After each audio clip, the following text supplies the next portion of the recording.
Good morning सगळ्यांना. रामकृष्ण हरी. मी आज करत आहे शिजवलेल्या गाजराच्या घाऱ्या. त्यासाठी मी 5-7 गाजरं घेतली, ती शिजत ठेवली पातेल्यात. कुकरमध्ये नाही शिजवली, वरती शिजवली पातेल्यात. कुकरमध्ये एकदम गाळ शिजला जातो ना, त्यामुळं मला जशी पाहिजे तशी मी शिजवली. शिजवून झाल्यानंतर हे शिजली गाजरं अशी खिसून घेतली. खिसून घेतल्यानंतर त्याच्यात तेवढाच आपल्याला कळतोच की आता अंदाज किती गूळ घ्यायचा.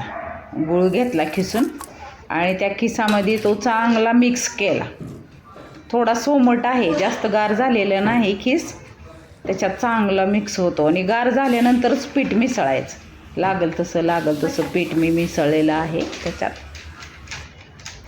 आणि जास्त घट्ट नाही, पातळ नाही, असं थापून करण्यासाठी. गाजराच्या घाऱ्या थापून पण खूप छान लागतात. अशा थापून मी गाजराच्या घाऱ्या केलेत. वेगळी पद्धत आहे.